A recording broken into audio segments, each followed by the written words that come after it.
Shalom Bapak Ibu Saudara yang dikasihi Tuhan.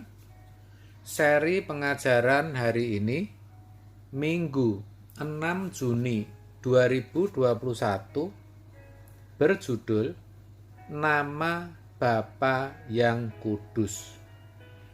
Kalau dalam doa Bapa kami terdapat kalimat dikuduskanlah namamu, Matius 6 ayat 9, itu bukan berarti melalui doa orang percaya nama Allah Bapa menjadi kudus. Bukan begitu. Juga bukan Bapa menghendaki namanya menjadi kudus. Tetapi memang harus diakui nama Bapa yang di surga memang sudah kudus sejak semula. Bahkan sampai kekal pun tetap kudus. Itu artinya, kalaupun Tuhan Yesus tidak mengajarkan doa Bapa kami, nama Bapa juga tetap kudus. Dalam teks aslinya, kata dikuduskan dipakai kata hagiazo, yang bisa juga berarti dikhususkan. Namanya dikhususkan berarti tidak boleh dipakai sembarangan. Terkait akan hal itu, dalam Keluaran 20 ayat 7 dikatakan, jangan menyebut nama Tuhan Allahmu dengan sembarangan, sebab Tuhan akan memandang bersalah orang yang menyebut namanya dengan sembarangan. Terkait akan hal itu, Tuhan Yesus juga mengajarkan dalam Matius 5 ayat 33 sampai 34. Kamu telah mendengar pula yang difirmankan kepada nenek moyang kita, jangan bersumpah palsu, melainkan peganglah sumpahmu di depan Tuhan. Tetapi aku berkata kepadamu, janganlah sekali-kali bersumpah, baik demi langit, karena langit adalah tahta Allah. Di sini jelas Tuhan Yesus berkata, janganlah sekali-kali bersumpah. Itu artinya, kalau seseorang mengatakan sumpah dalam nama Tuhan, berarti itu memakai nama Tuhan dengan sembarangan, menyebut nama Tuhan dengan sembarangan. Lalu, apakah benar bahwa bersumpah itu sama sekali dilarang? Bagaimana dengan sumpah jabatan?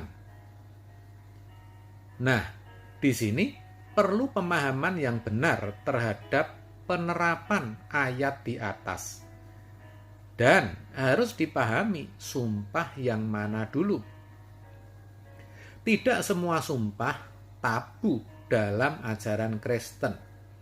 Sumpah yang bersifat affirmation of duty, penegasan tugas, atau affirmation of truthfulness, penegasan kebenaran, tentu saja tidaklah tabu. Nah, sekarang kita kembali kepada kata dikuduskan.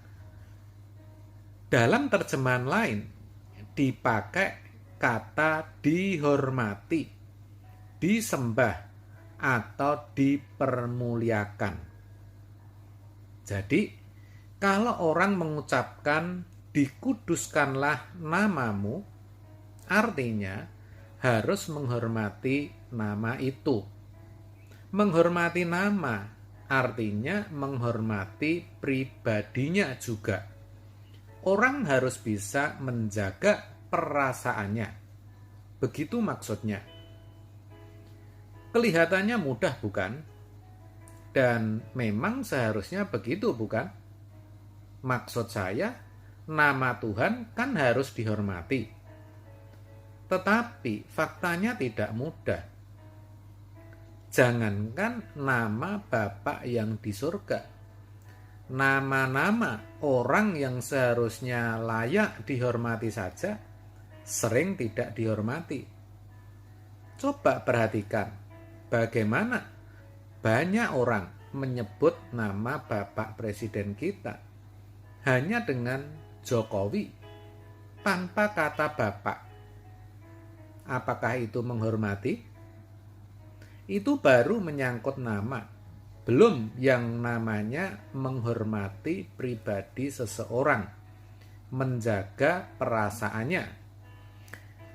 Kita jumpai banyak anak yang di rumah menjadi anak mama, pendiam. Tetapi tidak sedikit yang di luar rumah tindakannya tidak menghargai pribadi orang tuanya. Terlibat tawuran massal, tersangkut narkoba, dan masih banyak lagi. Itu sama halnya tidak menjaga perasaannya. Perasaan orang tua maksud saya. Hal yang sama sebenarnya juga kita lakukan tanpa kita sadari. Sebagai orang percaya, kita sering menyebut diri kita anak Tuhan. Dan kalau orang yang bukan Kristen, kita menyebutnya bukan anak Tuhan. Kan seringnya begitu. Tetapi ironi sekali, seringkali kita tidak menghormati nama Bapak kita. Tidak menghargai perasaannya.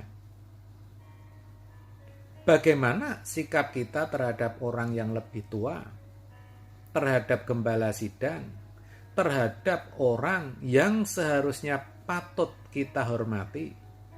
Mudah sekali terlihat, baik dari tutur kata atau perbuatan kita. Kita sering bicara kasar terhadap mereka, apalagi terhadap orang yang di bawah kita, berlaku sewenang-wenang, tidak manusiawi. Sama sekali tidak sadar. Dengan berbuat demikian, sebenarnya kita sedang tidak menghargai Tuhan.